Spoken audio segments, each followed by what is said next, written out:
내 방 현관 신발장 위엔 작은 유리약병이 하나 있다. 감기약병을 씻어둔 건데 그 안에는 우산 손잡이에서 튀어나온 은색 스프링 하나가 들어있다. 겨울비가 얇게 내리던 날 편의점 앞에서 우산을 폈다가 손잡이가 딱 하고 부러지며 그 스프링이 튀었다. 그때 나는 반사적으로 그걸 주워 주머니에 넣었다. 누가 보면 별난 사람이다. 스프링 하나 챙기는 남자. 그런데 혼자 사는 집에서는 그런 게 생긴다. 버릴 물건도 못 버리고 고장난 물건을 고치겠다는 핑계로 하루를 버틴다. 아침엔 전기밥솥에 보온 불빛만 친구고 저녁엔 TV 소리로 방의 울림을 덜어낸다. 카카오톡 알림은 대부분 카드사, 아파트 관리사무소, 건강검진 안내뿐이다. 가끔 딸이 아빠 밥은 먹었어? 라고 보내면 나는 찍어둔 반찬 사진을 꺼내보다가 결국 응 한 글자만 보내고 만다. 그 한 글자 뒤에 따라오는 적막을 견디려고 나는 오늘도 약병 속 스프링을 손끝으로 굴리며 혼잣말을 한다. 언젠가 고치겠다고. 이혼한 건 벌써 11년 전이다. 남들처럼 누가 크게 잘못했다기보다 내 방식이 가족의 속도를 따라가지 못한 쪽에 가까웠다.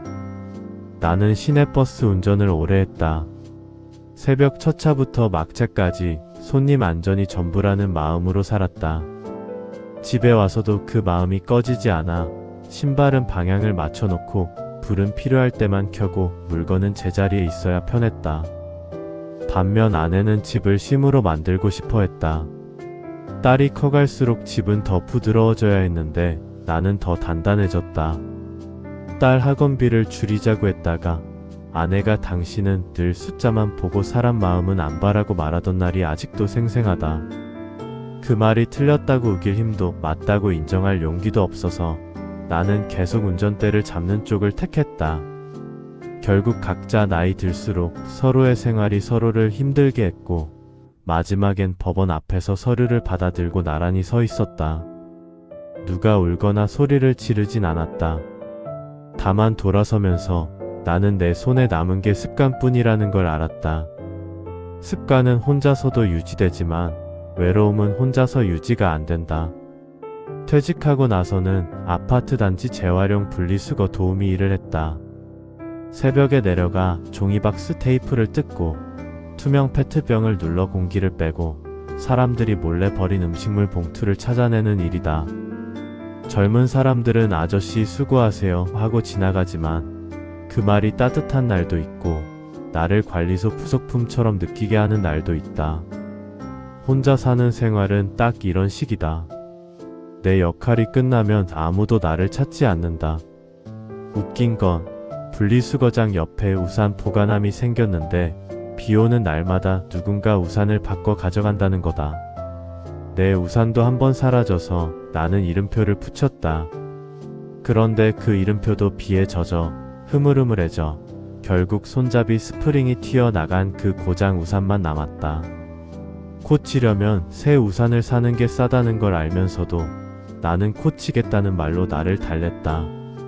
밥은 배달앱으로 시키다가 리뷰 쓰는 게 왠지 내 존재를 증명하는 것 같아 열심히 쓰는 날도 있었다. 국물 뜨겁게 잘 왔습니다. 내가 누구에게 칭찬을 받는 것도 아닌데 그렇게라도 세상과 대화하고 싶었던 거다. 그 여자를 처음 만난 건 구청도 병원도 분리수거장도 아니었다. 국민연금공단 지사 민원창구였다. 어느 날 스마트폰으로 연금 예상액을 보는데 어느 해가 납부 예외로 찍혀 있었다. 그 해는 내가 버스 회사에서 아파서 한 달 쉬고 복귀했던 해라 기록이 꼬였나 싶었다. 미래의 나는 지금의 나에게 달려있는데 화면 속 숫자가 갑자기 낯설어지면 사람이 쫄아든다. 나는 서류를 잔뜩 뽑아 들고 창구 앞에 앉았고 그때 옆자리에서 누군가가 이게 왜 이렇게 복잡해요? 하고 작게 투덜거렸다. 고개를 돌리니 짙은 회색 패딩에 장갑 낀 여자가 서류를 한 장씩 꺼내며 정리하고 있었다. 나와 비슷한 나이대 그러나 눈빛은 또렷했다. 창구 직원이 이건 사업장 확인이 필요해서요 라고 말하자 여자가 제가 사업장을 다녔던 게 아니라 돌봄 일용직으로 뛰었는데요 라고 답했다. 그 말이 묘하게 내 귀에 오래 남았다. 돌봄, 일용직, 숫자 사이로 빠져나가는 삶의 부분들. 직원이 잠깐 자리를 비우는 동안 나는 괜히 옆에 놓인 안내문을 정리하는 척 하다가 말했다. 저도 기록 하나가 빠져서 왔습니다. 이런 거 생각보다 사람 긴장시키네요. 여자가 피식 웃었다. 맞아요. 늙어서 쫄보가 되는 게 아니라 숫자가 사람을 쫄보로 만들어요. 그 말에 나도 웃었고 그 짧은 웃음이 이상하게 오래갔다. 그 뒤로 우리는 딱 3번 아주 현실적인 이유로 더 만났다.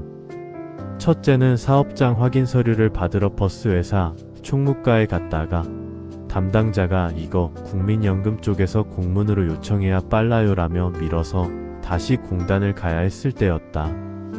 민원 대기표를 뽑는데 저쪽에서 그녀가 또 서류를 들고 있었다.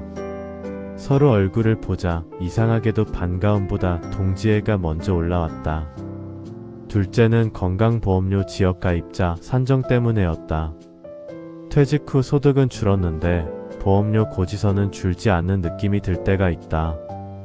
나는 이해가 안 되어 상담 예약을 잡았고 그녀도 같은 건으로 왔다. 우리는 대기실에서 서로의 휴대폰을 들여다보며 이 버튼 누르면 어디로 넘어가요? 같은 질문을 주고받았다. 나는 손이 커서 글씨를 키우고도 오타를 내고 그녀는 안경을 벗었다 썼다 하며 도대체 비밀번호가 뭐였더라 하고 당황했다. 셋째는 결국 연금 추후납부 안내문 때문이었다. 그녀가 이거 하면 나중에 조금이라도 늘어난다는데 지금 돈이 없으면 의미가 있나라고 말하던 그날 나는 처음으로 그녀의 이름을 들었다. 정미숙 59세. 나는 저는 62 김도연입니다 라고 말했다. 소개팅처럼 어색한 인사는 아니었고 마치 같은 줄에 서 있다가 서로의 이름표를 확인한 느낌이었다. 정미숙 씨와 가까워진 건 거창한 로맨스가 아니라 아주 사소한 실무 덕분이었다. 서류가 빠지고 시스템이 어렵고 우리가 늙어서가 아니라 세상이 빨리 바뀌어서 생기는 불편.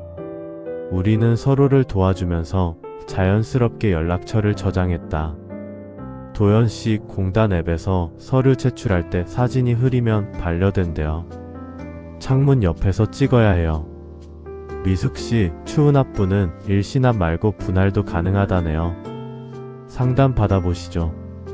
이런 메시지가 오가다 어느 날 그녀가 말했다. 혹시 동사무소 근처 프린트 되는 곳 아세요? 집에 프린터가 없어서요. 나는 분리수거장 옆 문구점을 떠올리고 알려줬다.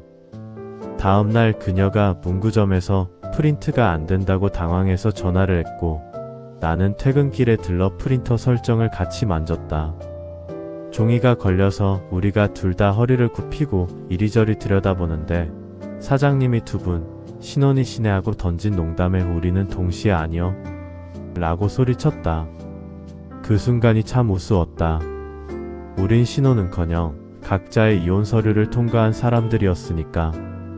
그런데 그 뒤에 남은 어색한 웃음 속에서 나는 오랜만에 누군가와 같은 속도로 숨쉬고 있다는 걸 느꼈다. 문제는 마음이 가까워지는 속도보다 현실이 먼저 걸려 넘어졌다는 거다.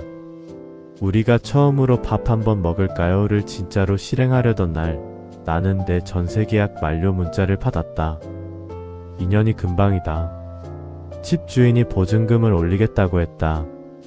요즘 같은 때에 퇴직하고 월세로 넘어가는 사람들 얘기를 나는 분리수거장에서 수도 없이 들었다. 아저씨, 전세가 또 올랐대요. 보증금 못 맞춰서 애들 집 들어간대요. 나는 남 얘기인 척 들었지만 그날은 내 얘기였다.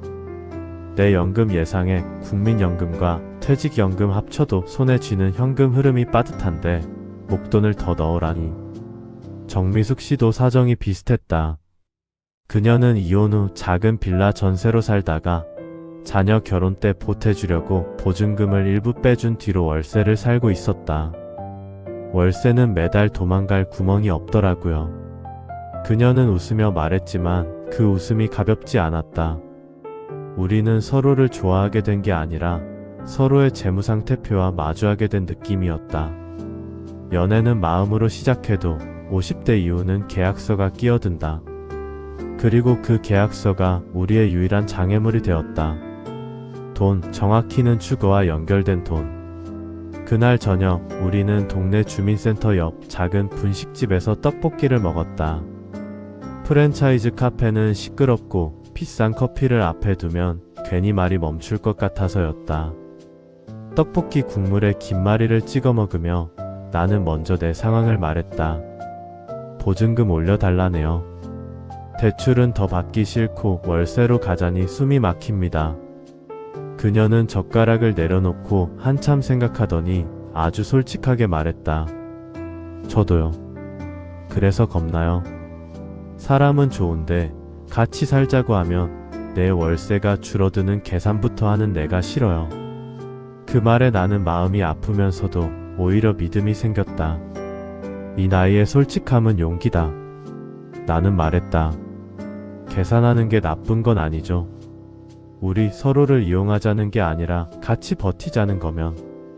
우리는 그날 마법 같은 결론을 내리지 않았다. 대신 현실적인 결정을 했다. 당장 합치지 말고 각자 집 문제를 정리하되 방법을 같이 찾아보기. 그리고 만약 같이 살게 되더라도 누가 누구 집에 들어가는 모양이 아니라 둘 다 부담을 나누는 형태로. 전세보증금의 일부는 보증보험과 예금으로 묻고 부족한 금액은 서로의 자녀에게 손 벌리지 않는 선에서 소액 대출을 검토하되 상환 계획을 문서로 적기. 사랑을 계약서로 재단한다는 게 씁쓸했지만 우리는 그 씁쓸함을 인정하는 쪽을 택했다. 몇 달이 흘렀다. 나는 결국 지금 집을 정리하고 역세권에서 조금 떨어진 작은 오피스텔 전세로 옮겼다. 보증금은 낮아졌고 대신 방은 줄었다. 정미숙 씨는 월세를 조금 낮춘 집으로 이사했다. 우리는 주말마다 서로의 이사 정리를 도왔다. 팍스를 들다 허리가 삐끗해 아이고 소리를 내면 그녀가 도연씨 무리하지 말고 일단 앉아요라고 했다. 나는 괜히 버스 운전하던 허리라 튼튼합니다 라고 허세를 부리다가 다음날 근육통에 약국 파스를 잔뜩 붙였다. 그녀는 그 파스 냄새를 맡고 이 냄새 맡으면 왠지 살았다는 느낌 나죠? 하고 웃었다. 우리는 여전히 각자 집으로 돌아갔지만 예전과 다른 건 집에 들어가는 발걸음이 덜 무겁다는 거였다. 무언가가 기다린다는 건 아니지만 누군가가 내 하루를 알고 있다는 느낌. 어느 날은 공단에서 추운 합부 안내가 또 와서 우리는 또 같이 상담을 받았다. 직원이 두 분은 부부이신가요? 라고 물었고 우리는 서로를 보고 웃었다. 아직은요. 그 말이 이상하게 자연스러웠다. 아직이라는 말엔 내일이 들어있으니까. 비가 다시 내리던 날 나는 현관 신발장 위 약병을 열었다. 그 작은 스프링이 손바닥 위로 굴러나왔다. 이사하면서도 버리지 못한 그 스프링. 나는 문득 생각했다. 코치겠다는 말로 혼자 시간을 견디던 물건이었는데 이제는 코치고 싶은 마음이 진짜로 생겼다고. 나는 정미숙 씨에게 메시지를 보냈다. 미숙 씨, 우산 수리 좀 아세요? 예전에 고장난 우산이 있는데 오늘 갑자기 고치고 싶네요. 그녀는 곧바로 답했다. 저도요. 제 우산은 살이 하나 튀어나와서 사람을 자꾸 찌르거든요. 우리 같이 가요. 우리는 동네 시장 골목 작은 수선집에 들어가 우산 2개를 내밀었다. 사장님이 내 스프링을 보더니 이거 안 버리고 들고 있었어요? 하고 웃었다. 나는 민망해서 제가 원래 버스에서 분실물도 잘 챙기던 사람이라서요 라고 둘러댔다. 정미숙 씨가 옆에서 그런 성격이 지금은 참 고맙네요 라고 말했다. 사장님이 우산을 고치는 동안 우리는 좁은 가게에서 나란히 서 있었다. 비 냄새, 천장에 매달린 실과 바늘, 그리고 서로의 숨. 우산이 딱 하고 다시 잠기는 소리를 들으며 나는 속으로 말했다. 숫자도 계약서도 보증금도 여전히 무섭다. 하지만 이제는 혼자서만 겁내지 않는다. 집으로 돌아와 신발장 위 약병을 비우고 대신 우산 손잡이에 새 스프링이 들어간 걸 확인했다. 그리고 나는 그 약병을 버리지 않고 이번엔 작은 메모를 넣어두었다. 혼자 고치려다 말았던 것 같이 고친이 된다. 내가 여전히 별난 사람이라면 이제는 둘이서 별난 사람이 되는 거다. 그게 이상하게 따뜻했다. 감사합니다. 구독, 좋아요 부탁드립니다.